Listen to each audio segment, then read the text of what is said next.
started. Welcome to the second seminar at Evoke this 2022 edition, so I still have to get into it again. It's really happening. We're really here physically together in different ways.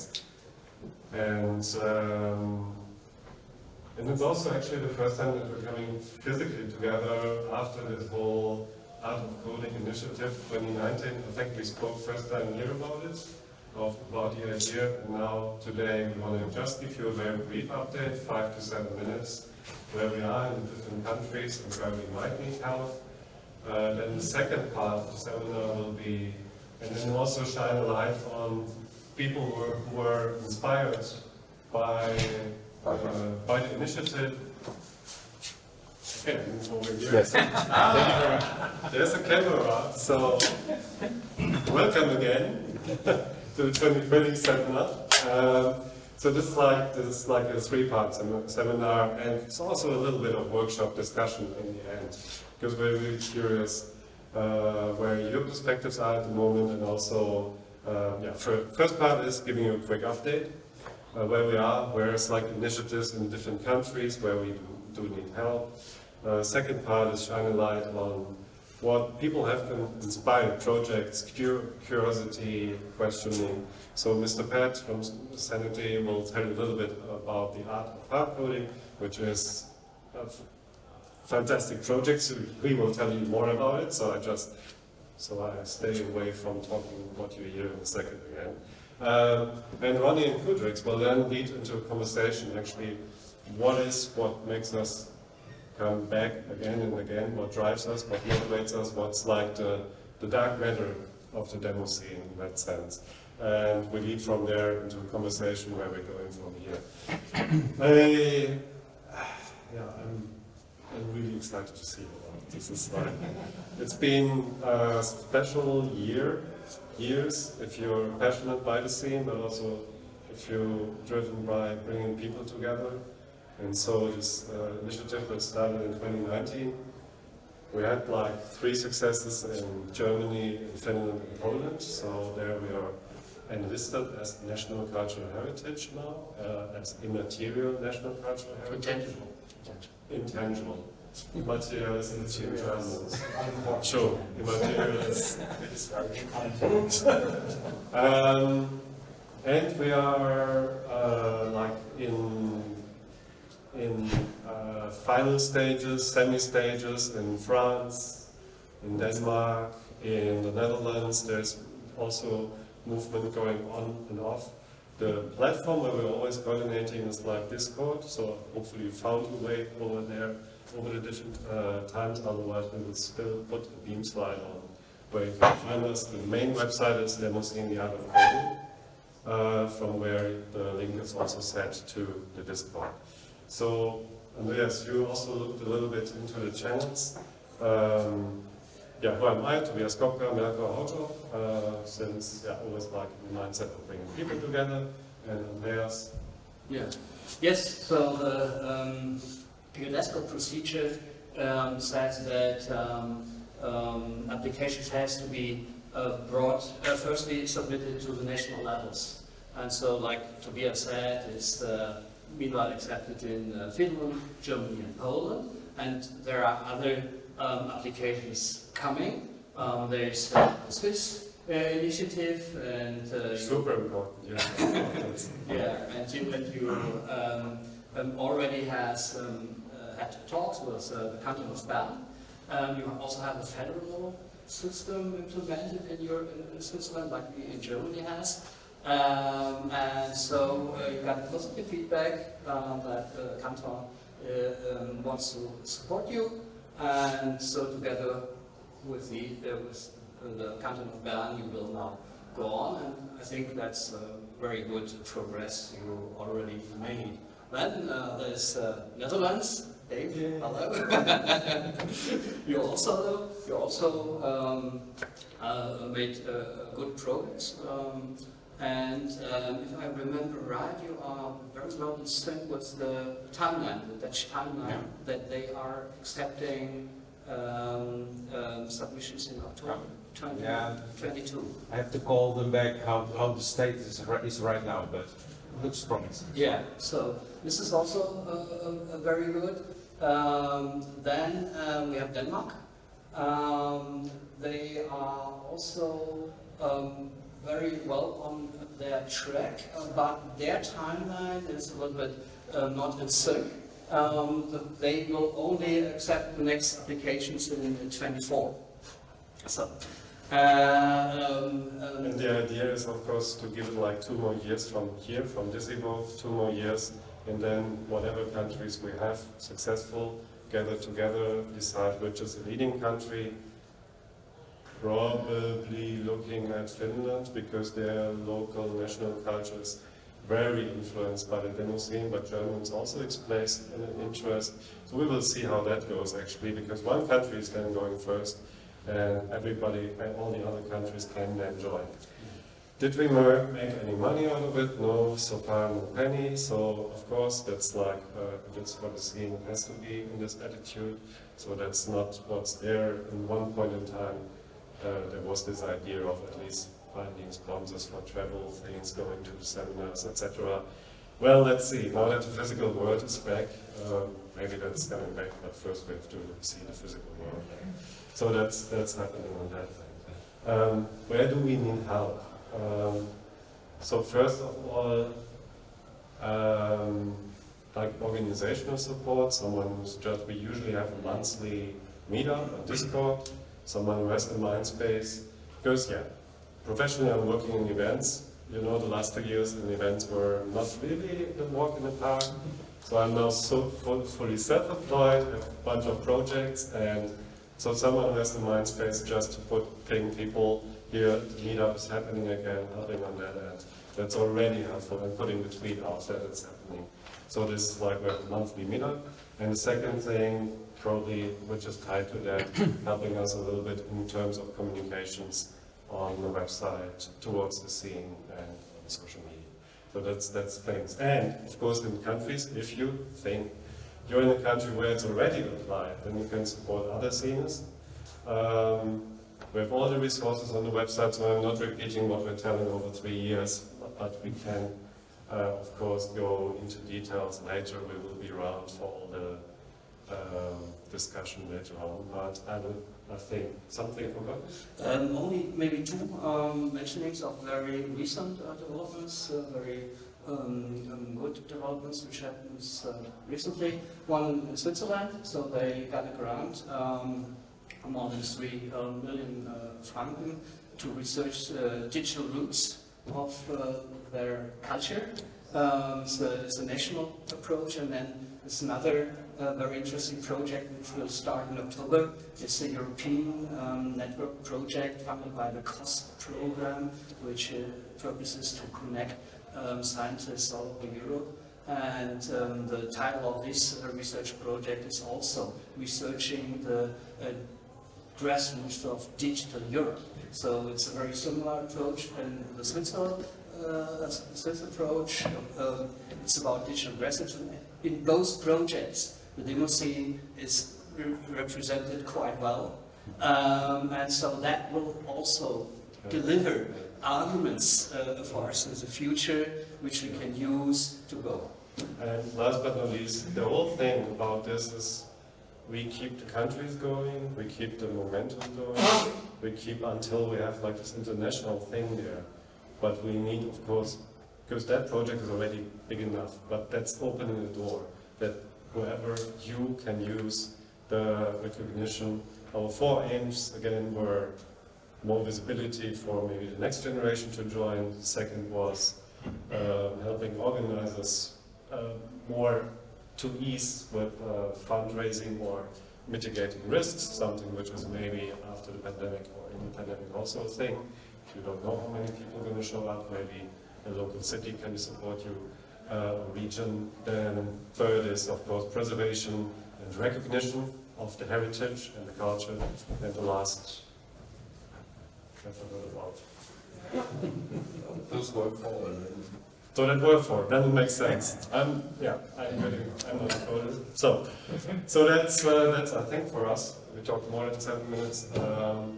handing over to Mr. Patch, who wants to tell us a little bit about... Yeah, a little bit, and I'm a little bit under pressure because I'm programming a demo for the competition and the time is running out, and I'm still do not have even the first roundtable version, so yeah, what should I tell you? We will not release on Evoke, so the platform will be not released this time. This is the second time that we postpone the project, but to be honest, it is like it is, right? So quality needs time, and the product is quite huge and complex. So do you know anything about? Maybe you can tell us a little bit about what your platform is and what the purpose and idea behind it. Yeah, so do you know anything about the other part, coding of the platform? Yeah, never heard? Oh, yeah. I really appreciate it. Okay, thank you very much. That's good. What is this? It is just, you know, if somebody is asking me, it's a mixture between, let's say, Spotify and Netflix with demo content, to be honest. That's very simple, very straightforward. No advertisements, no breaks. High quality content, high quality streams, playlists, whatever you want. So it's a mixture just between Spotify and Netflix, let's say. And the nice thing about this platform is that it's also available on as an app store, and as an app in app stores. So you can download it on a mobile or a tablet and just go for it. So we have high quality content without any advertisements, with all the features that you might imagine. And this is basically the idea behind it. So how far we are, I would say, so the technology itself is 90% done, I would say. We need, of course, it would be much nicer to have some fundings with some more manpower, to just make the infrastructure much better, because the idea at the end is just to replace YouTube as a video player platform for demos, because it's not really suitable for it. So as you know, of course, know that YouTube is clickbait driven and, you know, full of advertisements, and Demoscene as a scene do not have content rights like content creators with this content ID stuff, so it's quite hard. We do not have even GEMA, which is lawyers which are fighting for our rights. You know, this is one of the things that is also missing, which is also good on the other hand. But everybody can grab a demo, can capture it, and can upload it, which is sort of shitty. This is really, I'm a demo coder, so I can tell you one of the reasons why I started the platform was I was feeling ashamed as I saw some captures of my older demos, which are very crappy. So I put a lot of energy and power to make them, you know, running fluently with a lot of details, and I saw a lot of captures which are so bad, and I can do nothing against it. So it's full of advertisements, so my demos are full of ads and really bad capture, and nobody's doing anything against it. So this is also one of the problems that I have with YouTube and people that thinking this is sort of for free or something.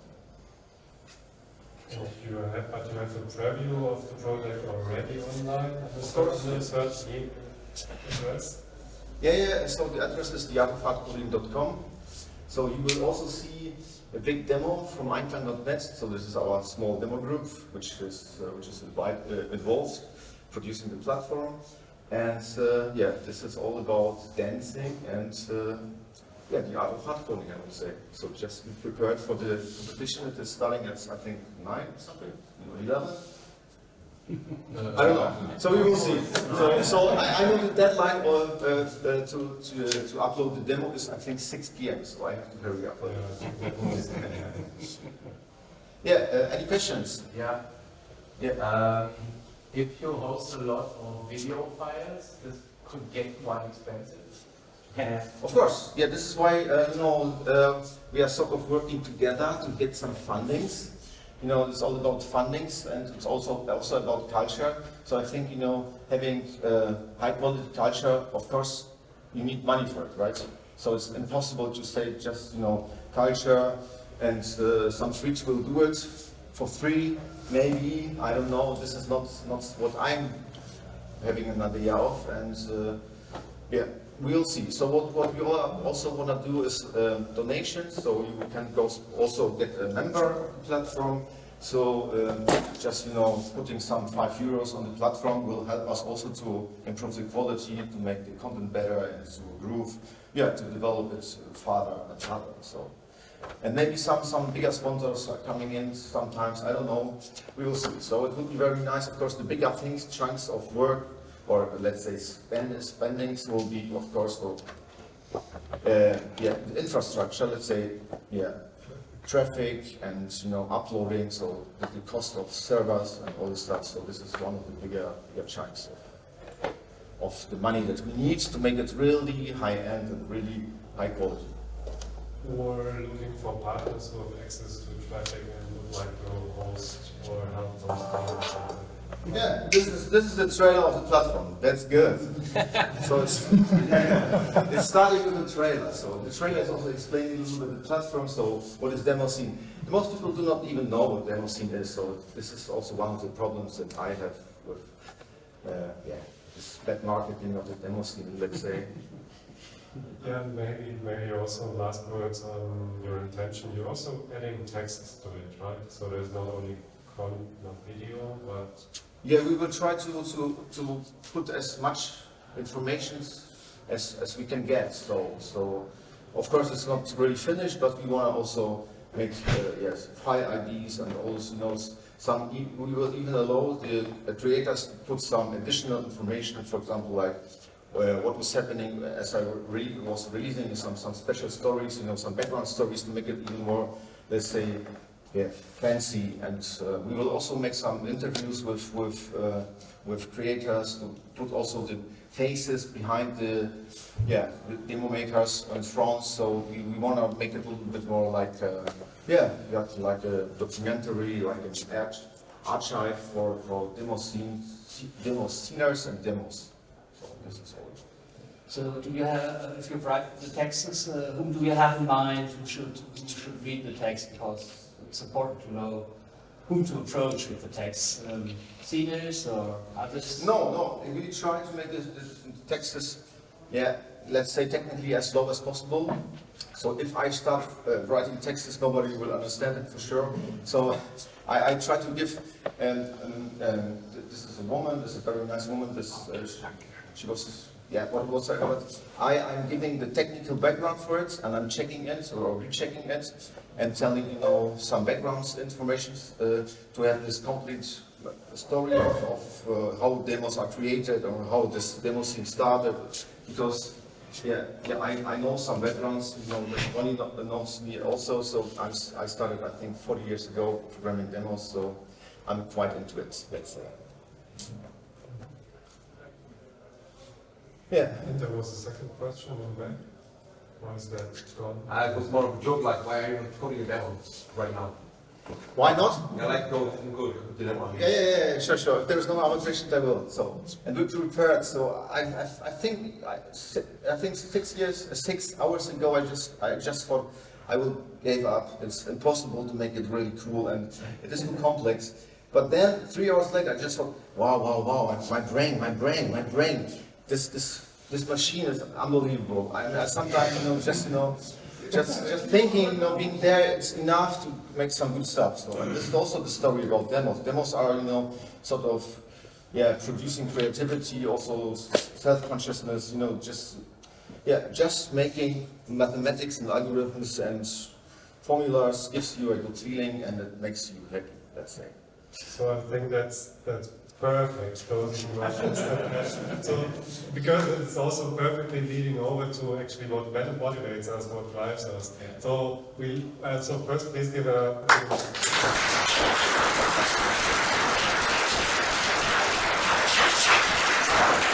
Then I will quote again. Exactly, we will follow your story around over the next demo parties.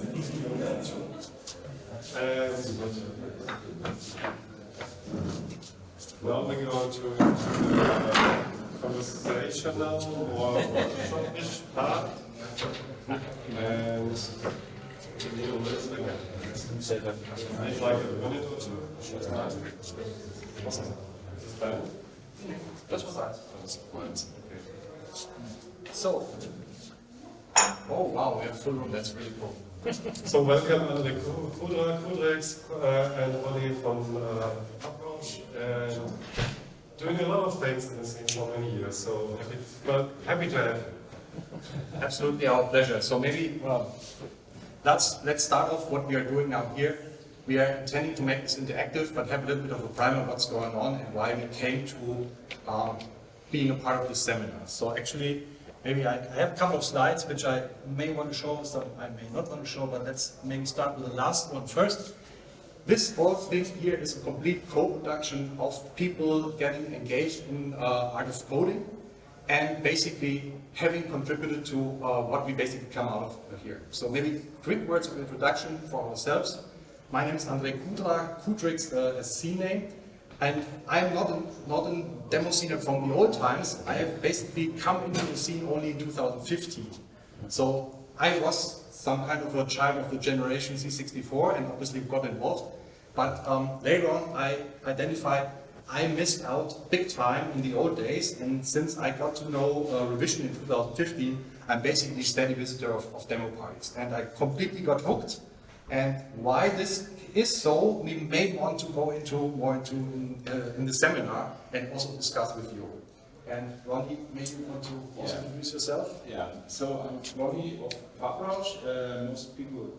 Most of you probably know me from making music and DJing. I'm also co-founder of this thing, and took a little bit the project to structure the framework around it by capturing galleries at the time. What you don't know about me potentially is that I spent 20 years working as a designer in various positions with a very user-centric approach, and I'm genuinely interested in the human software. On top of that, I have worked for 12 years as active trigger and know how a lot of things are not supposed to work. Whilst having a partner in the agile domain, I constantly heard stuff that sounded oddly familiar to me, which I knew was somehow odd, but I didn't figure out exactly why today. If you are working in IT, which I guess you are, you know, Scrum and agile stuff, and maybe you have your issues with that. I have them too, not necessarily because I say it's stupid, but yeah, I just have a different idea, but I haven't really found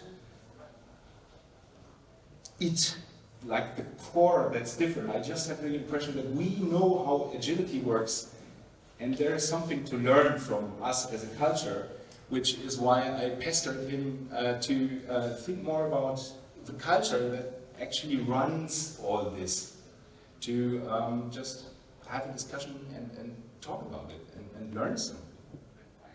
So, thanks. I think that's bringing us to the point already. So maybe the session, sub-session is called Demoscene Dark Matter. So what's dark matter? Some of you may know that this is coming from astrophysics. So this is a term that basically describes how the universe holds together without the mass that is unaccounted for. So that's the dark matter, and this is what Ronny brought into the game first and said, well, let's look into the culture of the demo scene, the dark matter of the scene. What brings people to the demo scene and makes them stick to it? And that's basically the idea that we wanted to look into further. And what we started off with is basically we kicked in right after March 21st, when Germany was listed as intangible cultural heritage by UNESCO. And then there was a discussion in the Art of Coding Discord. And this basically motivated us to think about what's going on in the demo scene as a culture. And we asked people in the Discord and discussed about it. And what is it that brings you here? And we tried to get a good means of bringing all that discussion together. And as I've never tried myself in coding a demo, but I certainly will. what I usually try to do also in the initiative is write up stuff and communicate and do the outreach and write articles and do stuff. So what I said, well, why don't we capture this in a kind of scientific modish article and propose it at some conference? And this is actually what we did. The title was clear, Demoscene Dark Matter, obviously. And I wrote a little abstract and submitted it to a conference, not a Demoscene conference, maybe we could submit it to SIGGRAPH or something like that, but I submitted it to Generative Art Conference. It's an Italian conference, been around for 25 plus years. If you're going to Italy, it's summertime, basically still in December, and you can have great stuff like this. This is actually at the conference, so Italian conferences about digital art or generative art can end up like this in the summertime, so beautiful, so this was really cool. So I presented this stuff there and tried to wrap it all up. And I don't want to bother you with all the gory details of the article, it's online, you can read it and look at it. But what we pinpointed down is, and I will skip all these pages, just to look what kind of motivations we basically identified in sceners to come to the scene and stay and or come back. And we basically found 10 different kind of modes, maybe values. We are not so sure about it. So that's what we want to discuss with you also. We said that it's like-minded people, it's feeling integrated, it's feeling elated because you see beautiful things, it's striving for excellence, it's competitive spirit and other stuff. And we basically wanted to bring this in front of you. Maybe some of you have read about the article yet. Maybe some think this is complete nonsense, I totally feel otherwise, or some think, okay, I totally resonate with this, but I want this for you to add it on.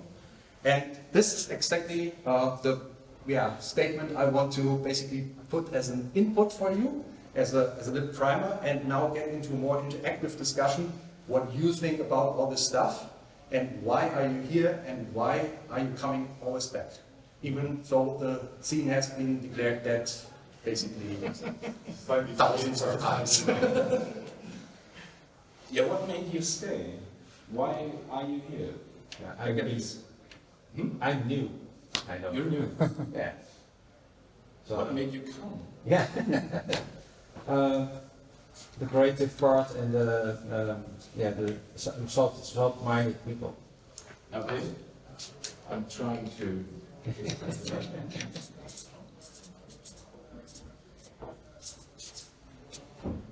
So these are these 10 things. Yeah, you can take them as inspiration. You can say, well, I think you're missing 2, 3, 4, but maybe you just share your thoughts. I have one, maybe not on the slides, but I was seeing excellence and then trying to copy it. That's a typical Noam Chomsky answer. Like he was intelligent towards progress, and he was like, try to copy what you think is impossible to you right now. And that's what I did. I saw something which I was thinking is not possible, and then I tried to recreate that. Yeah. So I'm writing do the impossible. That's good. If I hear something as well as learning, so you learn by copying stuff? Yeah, of course. This is what Noam Chomsky meant by this approach. Like, you learn by it. Because if you copy, you can't copy it directly. Yeah. You can't copy the excellence. You will have the derivation, and this is where the mutation comes in the process. So even if you try to copy something, you will be creative in the process. That is not even my standpoint. That's kind of. And I think it's nearly the same, but I think it's sharing the knowledge and discuss the knowledge. yeah. It's very competitive, but if I ask the coder how he made this impossible, he shares his knowledge and we can discuss it and we can both grow with it. I think that's one of my great points. Yeah. Growth is one. I think one point that is missing is having it as an artistic outlet. Not all Demosceners are in the Demoscene because of that. At least for me, it was a very strong point of why I was in the Demoscene, was to have a way to express myself that other people can look at and resonate with. And connect with other people because of that. And I think for a lot of people in the demo scene, well, some people in the demo scene, that is a big part of why they still do demos and try to have like their own artistic way and not just focus on the technological part of the demo making. Yeah, artistic expert, yeah. In the vein of learning and sharing knowledge, like more abstracted from that would be community. Yeah.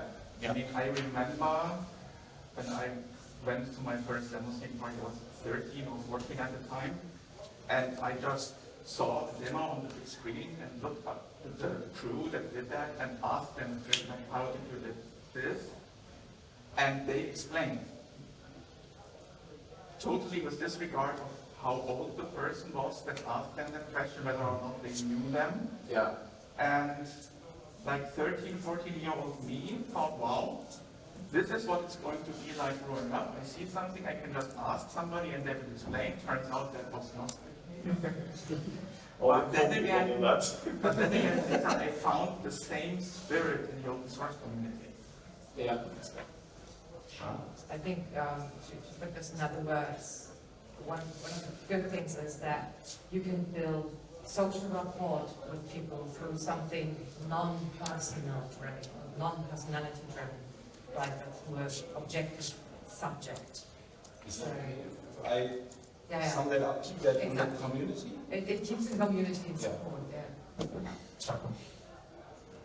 Well, I've got something slightly different on this point.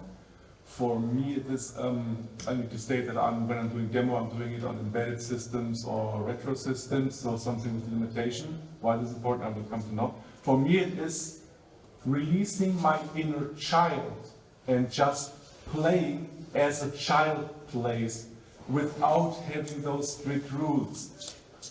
Something like, one said in a song, standing just on a footstool and pretending it's an aeroplane. Yeah. And this is this kind of playing that I'm doing with this system. And I only can do it with limited systems because I need to have some anchor to put my imagination on. And if I have a limitless system where there are no limits in there, then I have no anchor to put my playing, my creativity on. Yeah. I wanted to add something to that. It's actually like a modern approach of psychology, even like to connect with your child to like hear and stuff, and it makes you grow as a person to have a continuous thing that you do all of the life, and you connect with stuff you do as a kid. And you connect with that, then you kind of connect your both personalities, and then you grow as a person. That's what the modern approach to psychology is. Hi. I didn't release anything so far, but I can come here year after year because of the inspiration. It connects to the possible. You see something and you think it's magic because you don't understand it and want to know more. And second point is, which is for me absolutely important, is freedom, because you can do what you want and you are not limited by any artificial boundaries like whatever.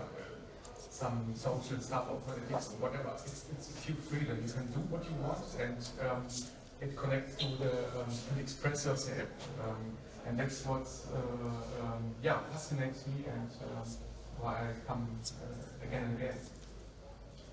Yeah, what we found in the beginning, or what we identified as a recurring theme, was there's some kind of pain or alienation feeling with other communities or the world surrounding you that drives you to bring your creative expression somewhere, and mastering it on a platform or some device that no one else knows about is some kind of a vent for this. Yeah. You wanted to say something? Yes. Even if I'm the first time really at Evoke, I saw the finish of other ones, and for me it's like networking, most important, like even if it's not offline, but offline it's much better. Then trying to get the feeling back when I was like playing C64 and we do data backer hacking and doing other logos, and this feeling I want to get this back, and when it started the internet in '92, when I worked with it, this more giving and sharing, not consuming. What I feel here, it's like it's more giving. And then this, what I remember when I first was linked to San Francisco, there was a group which did visual drugs, and I feel like it's visual drugs. I want this feeling. And the last thing is like, I remember even, it's not coding so much, it's more like art and stuff. Like I remember this Balthazar intro from Netscape during that time, and I was totally flashed, and I get this feeling here too. And that's the connection to art. I think that's an interesting point, because as UNESCO recognized the Demoscene specifically as a culture, it has some kind of unique properties which differentiates itself from other communities like the retro computing. You could also call retro computing a digital culture, but there's sometimes there is a mix, but it's not completely a mix. So the retro computing folks celebrate the old tech and get together at conventions. You all probably know them, at least some of you do. So they also appreciate demos, but not all of them think about creating them. So it's also interesting to see the properties that set the demo scene apart from the others. And I think this artistic expression to some degree. Retro computing feels more nostalgic based than the demo scene. Yeah. Although there's very strong nostalgia component to the demo scene as well. Chaos. You wanted to say something? Yeah, this is, to that point, 20 years ago, creating a demo was always bringing together of music, graphics, and code. And I've got the feeling that nowadays it's all too much code-centric, because even graphics is done expressed through shader coding. So I have the fear that something got lost in the last decades, because basically you get the feeling that you have to know to code to be part of this. And this hasn't always been this thing. If you were doing, music is still the easiest thing to be a non-coder to contribute, and it was even easier back when you had this tracker thing. I beg to differ. Okay, but when you did your soundtrack, you didn't have to code. That was somewhat accessible to musicians if you got over the hex thing. Nowadays, it's really hard for somebody with no coding background to come into the demo scene, because especially with this dominance of shader coding. There are tools for graphical coding. Cables is a good example of that. We had some recent demos of people who, I'm talking about Daria specific, like she didn't know how to code. She was a designer background, and she made some consistently good demos. And that was a good proof that you can use tools that demo makers have made without having the code expertise and still do some good demos out of that. So, I disagree. Okay, that's Tables is the most important thing. There are, but I'm not sure. I don't know how that fits to refer. Okay, related note to what's going on. Okay, where next? No. Maybe because it could be maybe a little bit attached. I think what I think is also very about the demo scene is just like having an alternative way of doing things. Because if you, I don't know, if you try to learn coding, for example, you learn totally different stuff that things that are taking place in the demo scene. So I think this is just like, you know, there's also a different way, a different approach of actually doing stuff. Yeah. Breaking the rules? Would you agree to that? No, it's not breaking the rules, it's more just like making the rules. Okay. Yeah. Yeah. It's getting hard, but that's okay. I have one thing. Yes. There's the social part of the Demoscene. Okay. There are so many people that they have, I don't know, it's hard for them to find some friends outside. And Demoscene is, for me, it's just like my first family since ages, and there's no way out, so I have to die someday. at the demo party, but it's okay. No, but this social part of the Demosceners is like making friends and then they have friends, they have kids, or it's like getting married. It's amazing. It's just like family. Yeah. The point I have is that coming to the Demoscene works nonetheless for years because you're not judged by what you cannot do. You sit together and you learn. Everybody's the same, kind of the same, and that makes the family part. Yeah. Andreas? Yeah. I have a question to Andreas, but first I want to expand a little bit, connecting to what you said to show the difference between the retro scene and the Demoscene. One of the crucial parts of all applications were to prove that it's still a living culture. So living culture is also another international term used for intangible culture. And of course one can expect that the retro computing community someday will become very, very small.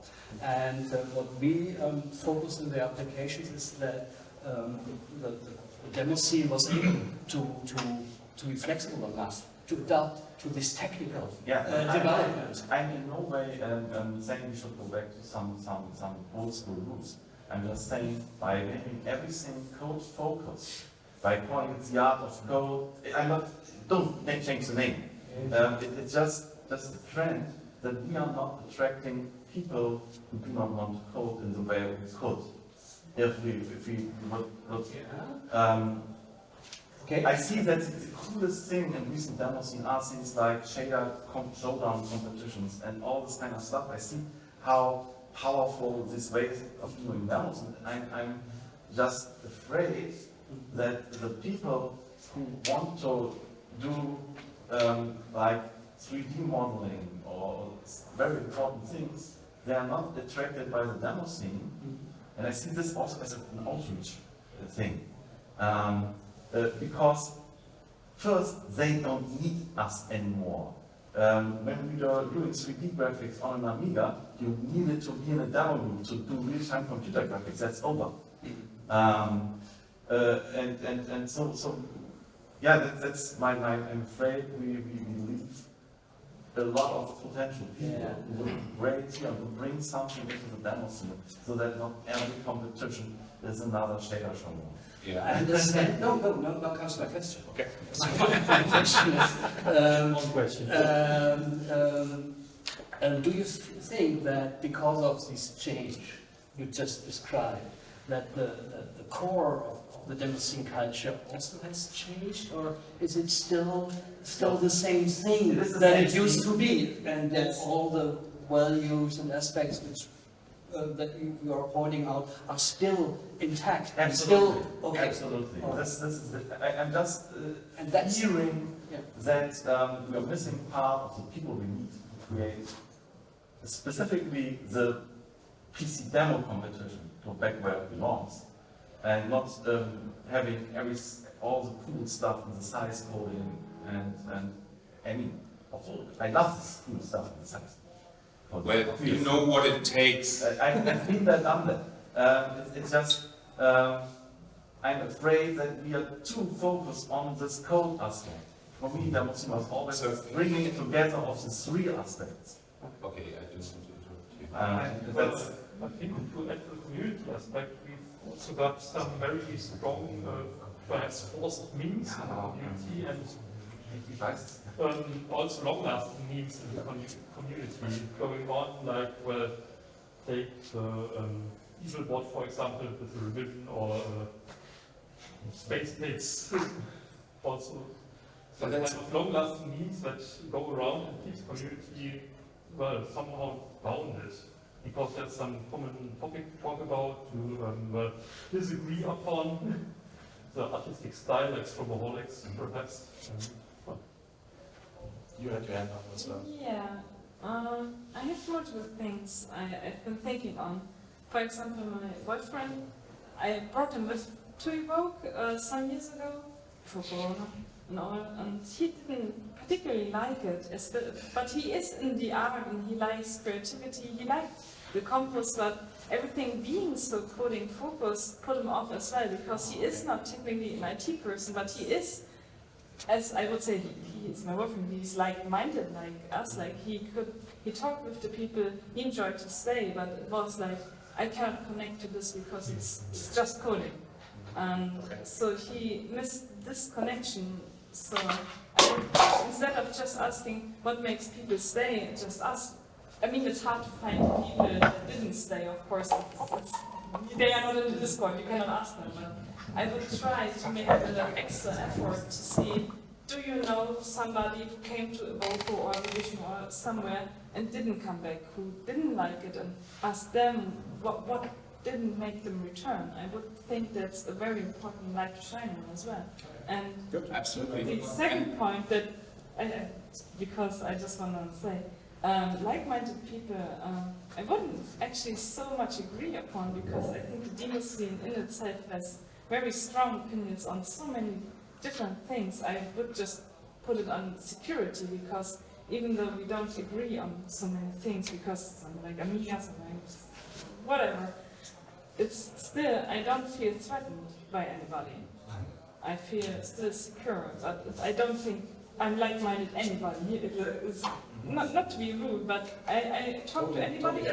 It's conversation topic, like what do you like? But I don't think I'm like-minded. Yeah. Well, I just want to add, so there are people who obviously left, and they also voice why very strongly on QA and channels and in Discord. And I think it boils down to personality and who they run into. I mean, it's always a connection. You can't have any sort of, I call it, relationship with us talking. It needs to be flowing, it needs to. And certainly, some people feel threatened easier by others. Certainly, there are also horrific idiots in this scene. It's just a part of the whole, right? And we have exactly the amount of idiots out there that potentially also in percent end up here. I have the impression that we constantly deal with that in ways and discuss it, which can also be super stressful in a way. But that most of the topics are at least on the table and are being reflected in many ways. And I think there are also some fundamental social issues that cannot be resolved this easily because people are very complex. And it's also happening on the internet, which is something you really shouldn't forget. People communicate online very, very differently than they do face to face. Yeah, that's why I would take one step back from like-minded people as well, because we all like demos, of course, but I would not do this. I think that's exactly the point. So I think we need to narrow it down to certain aspects. Obviously, we are very much different. All of us have different interests, different backgrounds, whatever. So this like-minded people, more likes is going down to this. We like this demos and this kind of things. Yeah. So that's kind of what the recurring theme was. It's not that we are all the same people and are totally unidirectional in our thinking and values to use. So I think that's a very, very interesting point. It is because what we see in the whole society is a separation of communities, that they not be able to talk anymore to each other. It's a bubble thing. Yeah? That's the big context of our time in regards of digitalization. And what the scene is proving that in spite that you have a complete different mindset or a different political approach to the world, the scene proves that you are still able to cooperate, that you are still able to meet, that you are still able to have fun, and that you are still able to create things together.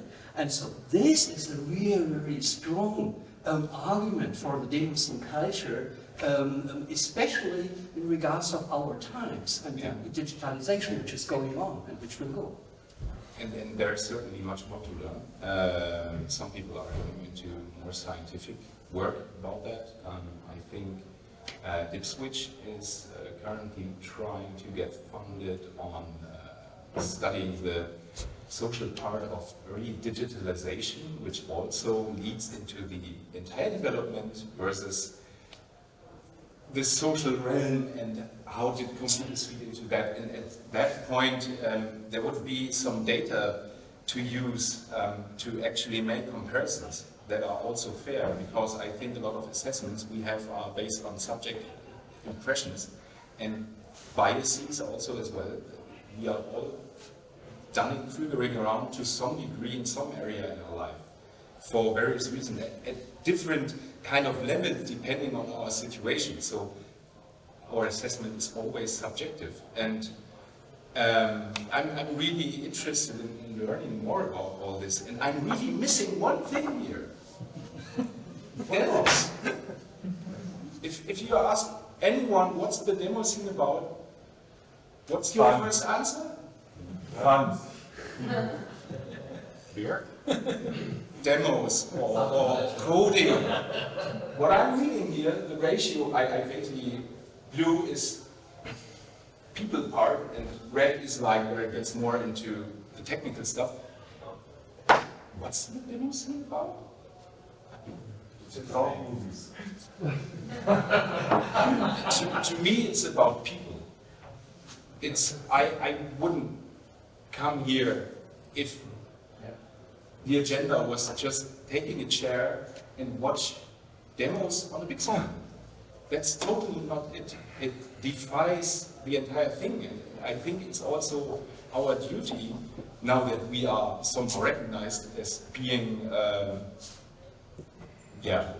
safe worthy or something, or being supported. I think there is something we can learn from this. I don't know what this is exactly right now. I can't deliver you like a 3-point plan with what you can exactly learn from us, and you just need to do this, and then your cooperation will work better. But I have the itch that something we do here that we have is worth researching and diving into, because there is something fundamental to learn about how people cooperate.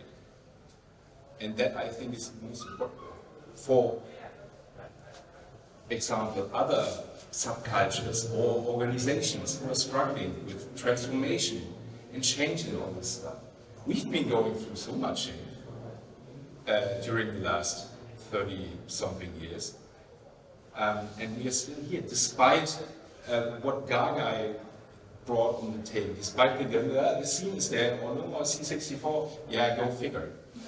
It's just in your head. Also, the entire tropes, I mean, Farbrausch mostly exists on my behalf because I got sick of all this shit. I wanted to do something. Our first attempt back then was Elite Group, which worked the way it worked. But I was so sick of the scene is dead, and I wanted to do something about it, and Felix and KB2, and Yoda and KB2, and somehow this got into this silly first website with a very silly marketing strategy that was totally nonsensical and ironic in a way, but it somehow took on. And that's something we can all do at any point. It's not only making a demo, you can also make a demo group, or whatever, or create something completely novel, or come up with a category for a competition or something. Yeah. Now it was a long talking. I had a question to you. What you said that if we are connected or try to connect, try to be family, as it there, and say it doesn't matter how the political issue is. I, for myself, would see some kind of fascistic thinking. I mean, you have in graphics sometimes stuff like this. Not in the demo scene. I haven't seen it. I'm very happy about that, but for me, I mean, that the question I tried, because I'm not so deep in, would it be for you possible, you think certain kind of discriminating stuff could be part of the family, or is it kicked out? Could be part of the scene? Yes. So I think I'm not the right one to ask this question, because I'm not an active senior. I can try. Do that. And just before we go there, just for context, so this seminar is meant to be, we have time in this room because we wanted to keep this conversation going. so we're not tying it to the hour. In case there's like the jingles coming up, etc. So we keep this open here and we will be kicked out in the hour. But we were thinking going maybe another 30 of max-ish, but we keep it open. So just so you know, if you want to leave, of course, but keep the conversation. So try to answer, was there any fascist stuff in the demo scene? There were a few publications, a few demo releases, most of them in the late 80s, early 90s. And most of those people are not Democeners anymore. And there are still some people who are far right inclined and they try to associate themselves with the demo scene. And I feel there has been an increasing social pressure, I don't know the right word to call it, to not really accept those extremist point of views that discriminate people. So most of the parties have rules against no racism, no misogyny, none of those kinds of discriminations. It's not allowed here. Some Demoscene elements see that as like you're trying to stifle our free speech, and like the Demoscene used to be a place where we could do whatever we want, and now we have to be careful of what we say, and this is woke culture invading the Demoscene. Personally, I don't think it is. I think it's just we are now 40, we are no longer teenagers, so we don't speak as much shit. But I think in that sense, the culture changed a little bit, in my view. I think it evolved. It has become much more self-conscious, I think. Yeah. And we need to remember that individuals cannot represent the culture in itself. That's a fallacy to think that just because one person, sometimes as an organizer of a combo, you are in the dreadful situation, you get handed in an entry that is maybe sexually offensive or harassive or somehow crossing the boundaries, and then you need to make a decision. Do you want to have this published on behalf of the event? Does the event represent that? Because, I mean, we have the freedom and the zero judgment. These are totally turning against that in some certain way, and somebody has to play a moral institution at some point, and I don't know anyone who feels suited to do that, really, to judge others. It feels bad. I've been doing pre-selection for a lot of compos in the past, but it's just neglecting stuff feels bad. I totally agree. And it was just because I heard this, it doesn't matter what the political thinking is. That's why I feel it matters. And there you certainly have people to whom it doesn't matter. In chats, it seems to matter a lot, at least according to my impression. And P.S., would you agree? Yeah, on the internet it feels more polarized. Yeah. And in parties you don't really, because you don't get into political disagreement. What can you do about that is then the ultimate question. And I think that is important to make a point that, and trust the organizers, for example, to make a educated judgment as good as they can after building up a demo party and running it for like 2 days or something. But have the trust and faith in people who are organizing the parties and who deal with any kind of entry, that they do the best they can, because I know they do. Nobody is lightly just putting stuff out there without consideration. There is a lot of thought involved, and that is something we all need to remember ourselves about when something gets released that people do find offensive. And the talking happens, and as long as that happens, I think there is no danger of like right-wing content being taken as representative of what the culture in a whole is about. I don't think that also, with music I've seen this sometimes. Yeah? Like if you think of scene, like with Death in June or something like this, you think, okay, lyrics are not okay. Yeah. And for a festival I would say, if you introduce them, I won't go. But I haven't seen it also. I mean, very quick interjection. So when we did like the application in Germany, we had this argument always, how do we reach everybody to involve everybody? And the problem is, of course, we are a decentral culture, and that's our strength as well. Of course, whoever says he or she is Demoscene is technically part of the Demoscene, but then there's also the discourse. in the chat, in our community, etc., which in the end really decides probably what's part of the scene, gets visibility and not. And that's where we have, of course, all in our communities or Discord chats. I mean, on the Art of Coding Discord, we had also this moment we first opened it, and then it was like, oh, we missed like the code of color in that sense, and then we implemented that later after a discussion. And since it's interesting how some small rules already have an effect in self-selecting and safeguarding in that sense space that's working for everybody. But yeah, but we can't move around this. It's a decentralized culture, and that's what we are. And many internet things are decentralized. That's also our strength, right? That's why, yes, we have the associations, we have the parties, but that's the closest we come to organized forms, and the groups, of course. But it's like, there's no... That's the good so hierarchy, there's like no CEO that says, this is what the Demoscene is. Just one point, because I totally appreciate exactly this fact. This is also in the intro section of the article. It's basically referring to the chaotic style of the Demoscene. So it's an interplay of chaos and order. So we have people collaborating, and you never think there will be something coming structured out of it, but then it basically boils down to a demo party where releases are, and you put something in structure, otherwise the code won't run. So it's kind of really decentral chaos, but order in interplay.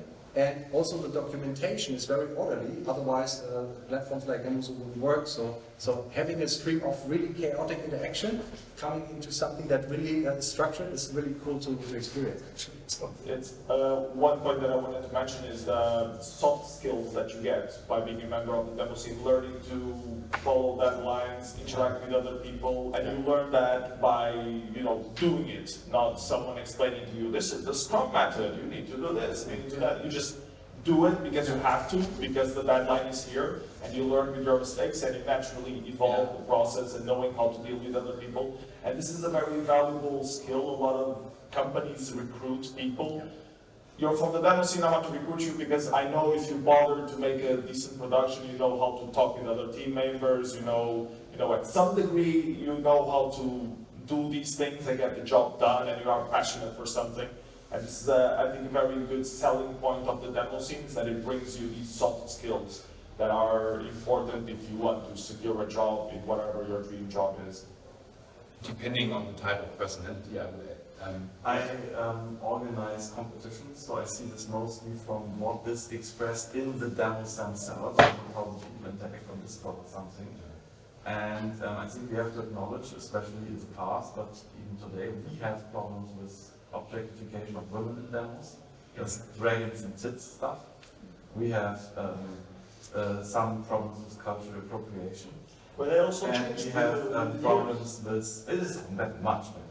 And we have problems with elitism. Also that has gone much better. But if we look at the Demoscene and are not aware of that, then we are blind. No, it's I think we still have elitism in the Demoscene, but I don't think we have it anymore. It has gone a lot better, yes. Everything, all these three things have gone elitism. I don't think we have elitism anymore. Especially me, with certain parts, even before the certain group called elite group. Yes, that's true. But it's also already making fun. But it hasn't always been fun. The thing is, and that is, where we have the subjective part. It's obviously meant to be a joke, but people have different understandings of humor. Some people with a certain neurodiverse traits are incapable of separating or have issues with separating facts from humor. Much more recent, absolutely earnest examples of this. And I'm not naming names. Yeah, and this is, you can be sure that there is elitism. And I also met this kind of thinking at this very party yesterday. Okay. Actually not by an active Demoscener, but it happens. It's brought, it would be silly if it wouldn't. This is kind of whitewashing. And I'm not saying that we have a flood of tits and dragons. The things have gone a lot better, but if we're not aware of that, then we are definitely wrong. Yeah, and we are not blind. I mean, in workspaces, I also remember Gaga, like we tend to think how we are going to die. That is also a very human thing to imagine or consider that we create something that's going to kill us, like AI and Terminator, and all that stuff is going to play into that. In a way, it's the trope that shit happens and it must happen sometime soon. And if there's some little thing going wrong, it usually gets blown up. Also, 2 years ago, I think first online revision, I disqualified, did not play, not sure what the right term is, we as an audience, the demo not. We just removed it because even though it was artistically very well done, it was just from the message too disgusting for us to put on the big screen. But that's exactly what I think is so important, and this is why this is a culture. It has its own evolution and it has its own corrective measures. So what is considered appropriate and what not, and what is something that can be put to outside audiences as being a release of the Demoscene. I think having this corrective is so important. That's why it still works and why this evolution is always continued. Talking about that. And talking about it. It's very important to me that you, representing women, for example, say you feel secure. I'm sorry, maybe if I cross the line, I could also say they, because I don't know you. But that you feel secure, that also says something about certain discussions that are going on, because sometimes there is the impression some idiot comes to a party or is drunk or something happens, which happens, that it totally falls into this extreme thinking that, oh no, now it's going to downhill and we are all going to die and the scene is going to be dead and this is fatal and women are not allowed. We get very good feedback from the people who run the sausage shops at Revision, these store sellers, these foods, the food court. They, if I got it correctly, consider our crowd a very safe and good crowd, because having so many people with so much alcohol doesn't end that peaceful. True. I mean, compared to the others, just like music festivals, where people are just like dancing on each other, and I don't know. The Demoscene is safer, but I know there are some stories within the Demoscene which aren't really nice, and there are so many people that feel insecure, and they're not coming back to the demo party because they are afraid to hear something which they don't want to hear, or just like talk to some people. But now I think at the beginning, when I went to my very first demo party, there was just like almost 1,000 guys and 5 girls. And it was all amazing.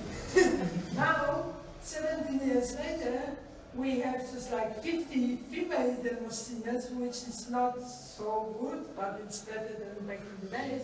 And we have that possibility, which I think I missed this at the beginning. There were no possibility to go to the people and talk to them, just like I'm diverse, I don't know if I'm right here, or can I talk to someone, or just like females. Go to someone, talk about the Demoscene, newcomers, we have this nice newcomers taking care project. So now it's getting better. We have just like people in the Demoscene, you can go to them, you can talk to them, and there's just like this ignorance, it's just like gone. Not really, not 100%, but it's better. You can't flick a switch and change a lot of people in an instant. It just doesn't work like that. Unfortunately. It would be great if it did. We could just say, oh, restore common sense on this planet and let's all act sustainably for 1 second. Why did nobody do that yet? I wish I could. That's why I'm also interested, because it's also part of what I'm interested in. But how do you do that? It's always a process, and being aware of changes is one of the most important things. I think the zero judgment thing, it doesn't really work in the Demoscene. If you're just like compo team member, you have to pre-select some stuff, because if you get 100 entries, and at the end we can show 25 of them, you have to make a choice and pre-selected some stuff during the content, not just because it's run down or anything like this, but you have to pre-select it someone's work. So you have to judge. But this is, I think, what you meant is not being judged as a person, right? In the demo competitions, we usually show everything. It's mostly music and graphics, where the amount of entries is so big that it's impossible to show everything. But this, I think Evoke does it, and we do it at Revision. You really have to do something really bad to not be shown on the big screen. Yeah, for graphics, it's really just like, if you want to get the first place, show some dragon. If you want to get the first place again, make some tits. And if you make some tits and dragons, you have the first place. Game of Thrones.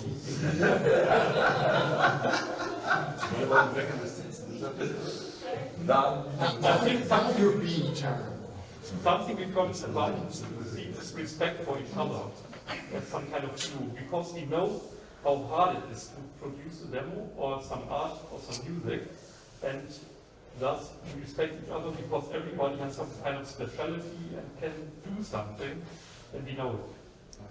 Isaac Asimov once wrote, I think, that the creative process is like the most embarrassing thing any human can do. It's like getting naked and really going strip naked in a way in front of each other. Can only do this in some kind of atmosphere where there is respect for each other, I think. To get naked. Because if there's no respect, then it's shameful for us. You still get negative feedback on Kuwait though. Internet communication is, and I really like to separate that there is entire communication online is what it is. Animated gifts. I would like to balance the internet thing with one thing, at least for me it was always super important, internationalism. So I'm not sure if that's there. So especially in the 90s, later on, as a kid from the countryside, being exposed to so many international people, it's not only community, it's really, it's roles, it's exposure, but it's really like this building bridges across cultures and learning to respect different mindsets. That's a layer, so I don't know if it's culture or internationalism, but yeah. I want to add something to that because it's not just sharing a moment. I was at the revision at 20, I don't know, 19 or something, and I had to catch trains errors, and I was having this moment of feeling exactly like internationalism and everything. And then I was like, because in Paris it was striking and we had to walk through the city, I was experiencing what internationalism is really looking like.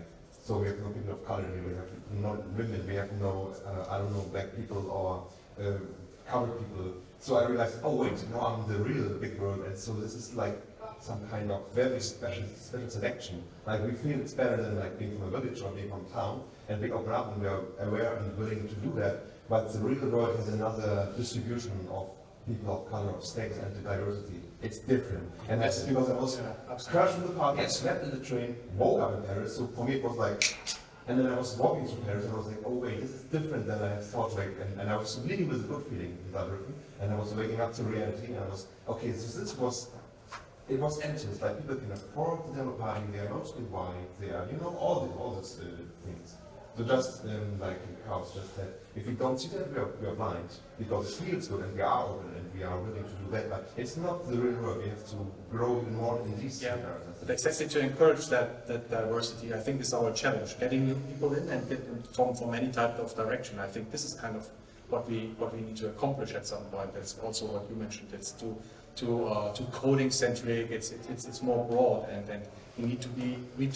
I mean, we are basically, to most of the world, we're still invisible. Let's face the fact. So even though we are part of it and we consider it one of the greatest things, I think it's our task to make it known to audiences which could be interested in us, and this is kind of what we need to achieve. I think this is one of the stages. This is why I'm writing all this stuff and putting it into places where it usually doesn't appear. So make it seen, make it visible, and get connecting points for people who are usually not seeing it. That's kind of my passion about it. So I recently changed my, when I had friends where I'm going, because I'm one of the guys having friends outside that I was the And I stopped using the word Demoscene. People are confused. I'm calling it digital arts convention now. People are like, oh, like that's easy. I was at the fusion and trying to explain what we do, and I was like, it's the same thing, but we also program a bit. So, because it's the same. We have like baby food, and we are inclusive, and we are open-minded, and we have music, and we have lots of visual displays and whatnot. The only difference between the fusion festival and this one is okay, it's bigger, right? But it's like the codings, it's the only difference. So, it's, yeah, just seeing that the name in itself, if you call it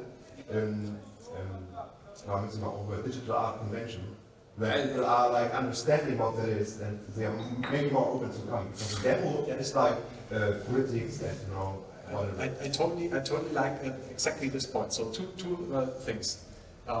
Going down into the rabbit hole and discussing with Demosceners, is this really art?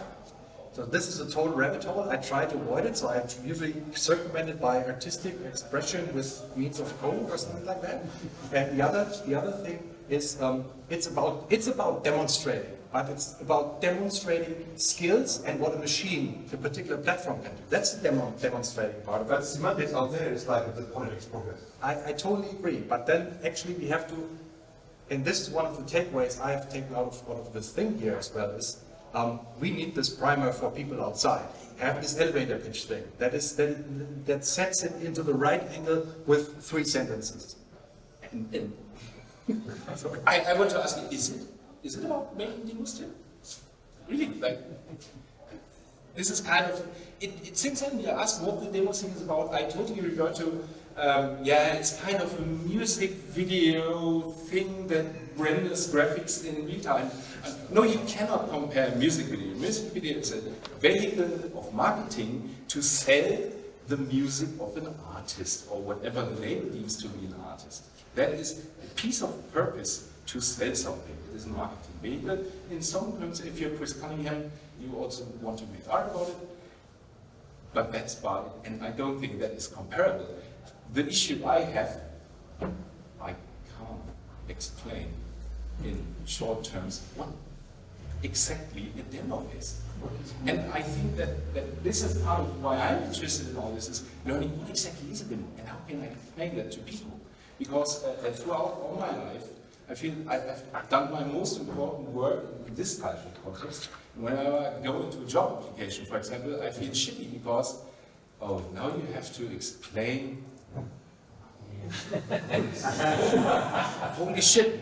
And also, and it starts with acknowledging maybe that yes, we code a lot and we create computer problems. We create computer programs, but this is not what this is about, really, at the core. And that is also a shift, because I think that gives a different answer. I try to bring analogies that people can relate with. So if you tell people, look, you know, this is a car, you know, it can drive, but these people will make appear that it can drive twice as fast, or later on they may even discover you can drive upside down on the roof of a tunnel. And this kind of gives a little bit of a more feeling that what people drive a platform, a device to do if they masterfully have excellence about the thing itself. So I think this is kind of what you can demonstrate, but obviously it's much more. We have graphics, audio, small size, and like that. Sorry. 2 things. Well, I think what is very different to different scenes, like if you see the music scene or something, there's most of the people are consuming, or at least they enjoy only. And here, I think, I don't know, I'm probably one of the only ones who are not programming or doing graphics right now. And this is very few. I mean, I guess more than 50% are doing something and want to just coding or whatever. At least they want to know something. And that's, if I go to a concert, I don't want to play guitar after it. Yeah? And that's very different. Then the second thought what I have is like the connection, because I think it's very often it's art, definitely art. But there is video art, even music I would say, of course, most of the videos are commercial advertised or commercial vehicles. But there's definitely sometimes really art inside in the videos. And we have this video collector in Germany, Julia Stoschek in Düsseldorf, and I don't know if there's anything from the Demoscene there. Yeah? I mean, she has a lot of, I mean, it's hard. If there's money inside, it's always, if the art right now with this NFT stuff and this stupid crazy stuff, but you want to earn with it. You buy something and say, next month it's more important, or something. But it would be a possibility. I don't think it's, I don't want to judge if it's good or a bad thing, but to get it open, like to have the visitors which are not trying to do it by themselves, just to enjoy it. It's telling me to don't listen to that music. I'm sorry, but I won't.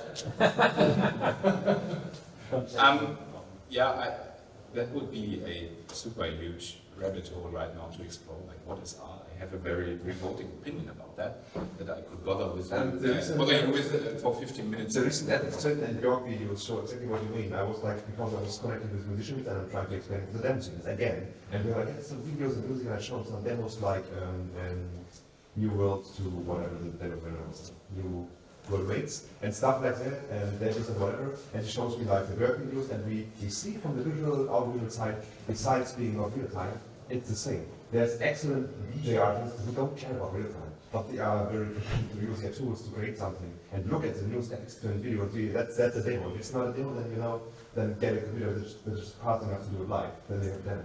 It's the same. We have a very broad overlap with this scene, even if it's commercialized and whatever. But they're doing the same thing in technical terms. Just that they maybe can't code.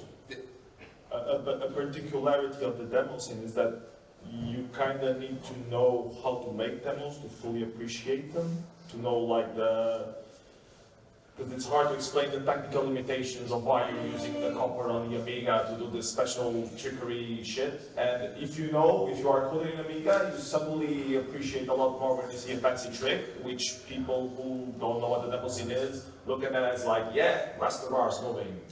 Why are people excited for it? I wouldn't extrapolate that to everybody. It helps in certain things, especially in the retro part. But I also just enjoy watching certain C64 demos without knowing if that effect right now is totally possible or not. But because it's beauty and it evokes an emotional response. And that is. But there's a lot of Demoscene productions that have that component that you get extra value if you know, like, if you have your hands dirty, like, especially, I guess, tiny size stuff also has a lot of that component and platform specific stuff.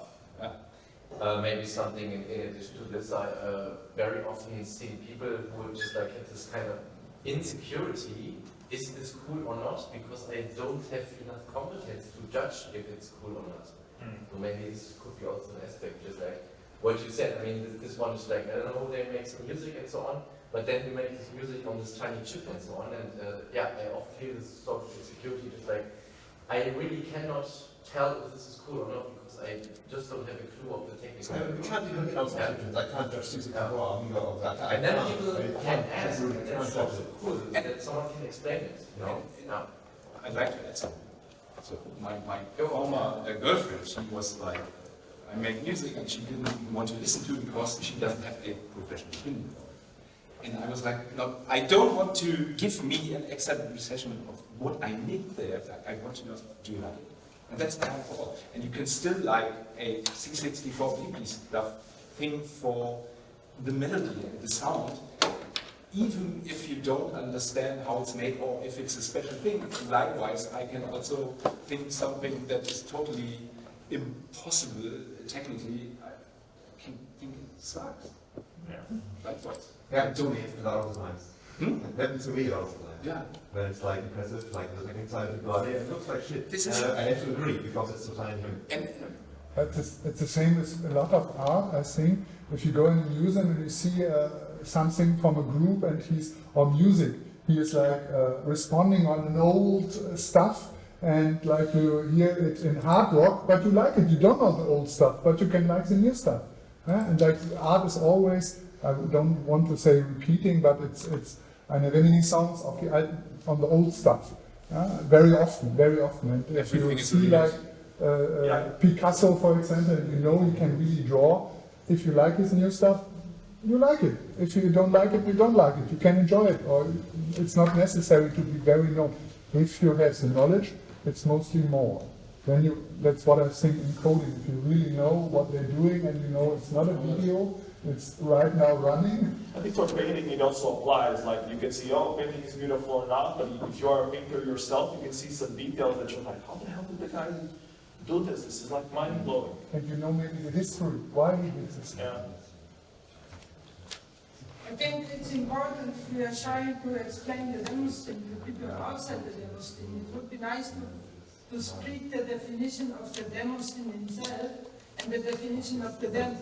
Because the Demoscene is not just about making demos, it's much more than this. Yeah. And it's a shame sometimes if I'm listening to this proper, short, nice sounding definition of the Demoscene, which is just like Demoscene is making demos and nothing except, I don't know.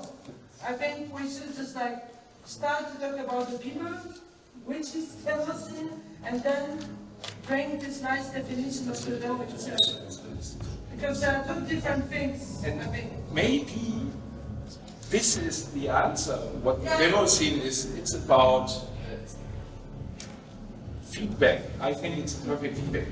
Something that, for example, especially organizations are lacking.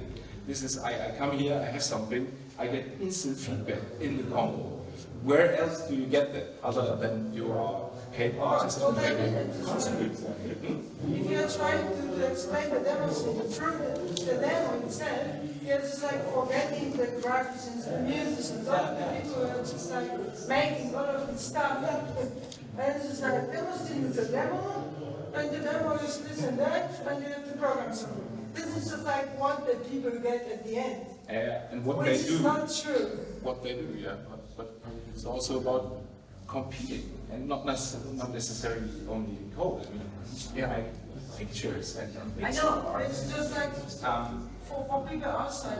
It's a creative outlet for very nerdy stuff, let's say, but that also doesn't capture it. And maybe it's also good that it defies kind of a definition of audio. I don't know. So, just for protocol, I think we have a very good discussion going, but maybe everyone is now getting a little bit hot. Yeah. So maybe we want to come at some point to some closure. And just maybe one point from my side. Obviously, this is not an end in itself now, the discussion here. We've captured some stuff, we have the recording, so hopefully the audio is also very good on the track. So what we want to do is continue this and bring basically the next iteration of this paper, concept, idea, whatever, and discuss it again in the Demoscene Discord. This may take, in the out of coding Discord, sorry. This may take a while, but just to keep the conversation going and capture the gist of it, we will map it to what we already have, see if there's new elements that can be integrated, and at the end, hopefully get to another paper, whatever presentation we can share, and which others also can use to basically do this outreach and communicate about things. So this is kind of my wish to go forward. As I said, this may take a little bit of time, but obviously requiring also again your input, because this is not one thing. It's not done. It's going to continue. Yeah. And I have a last question that you can just answer by raising your hand. Do you find this assessment agreeable or not? That the Demoscene is not exactly only about applicants. Yes? Oh, I'm asking a very stupid question.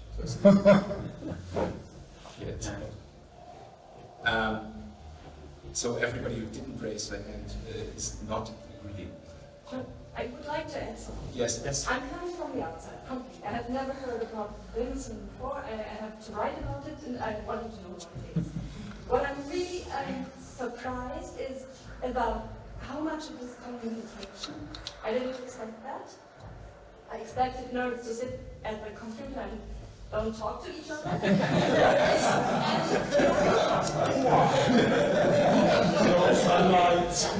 the other thing is, I'm really surprised about how reflective reflective the whole thing is. The point that you are talking about so much is really surprising for outsiders. Yes, and that is something you can communicate to the outside, that this is the most important stuff, that you communicate and you think about what you are doing. That was not what I was expecting. Thank you very much. In a short sentence, how would you describe the Demoscene? If you have something on mind. I'll send you the checks to Kudra. Yeah, thank you very much. I'm going to ask you tomorrow. So thank you. Come tonight. So thank you all so much for your contributions, for being here, for sharing your thoughts and ideas, and hopefully this was also useful and interesting for you. I will basically close it down with a little bit of an advertisement block. So these orgs I'm affiliated with, Ronny has mentioned this, so I'm basically a coding guy. I'm a proud member. It's the last single-digit member number in Computerkunst e.V. in Berlin, thanks to Lisa. I'm a member of Echtzeit Digitale Kultur in Switzerland. We're doing all kind of cool, crazy stuff there. And as I'm also part of this retro-only community, I'm part of the Digital Retro Park in Offenbach. And then obviously, the last thing I want to bring to your attention is obviously, we, Psycon, who is also here, I think, have contributed an article to this great magazine, which is called Return. It's a special issue about the Amiga 500 due to the release of the A500 Mini, and we have basically presented a selection of demos on the Amiga and wrote a little bit of thinking and story about the demos. So it's fresh, 2 weeks in the store. So if you like it, then But it's German only. It's German. Unfortunately, it's German only. I don't have any problems with maybe we can get an English version. I will talk to the editor-in-chief. And for those who like Amiga, obviously there is another article that I contributed about the Amiga years. So thanks for being here. Thanks for joining the conversation. And thanks for making it a lively discussion and keeping it on. So that's exactly what Thank you, André.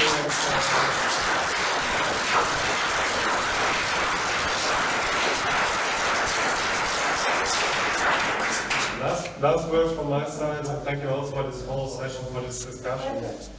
This really encouraged. Just one last word. So this really encouraged me and us as well, seeing how much you care about the diversity, who we are representing, and where we are going in the future. Because when we started this thing in 2019, we were also, I was personally a little bit scared. Is how diverse are we? What do we represent? Where are we going? How is this like being picked up by the scene? And this whole conversation is we care, we evolve, we move forward, and that's really encouraging to see. So looking forward to the next session. Maybe where we also look what's keeping us, or what's to change to keep more people coming here and staying in the future to come. Really like. Thank you very much.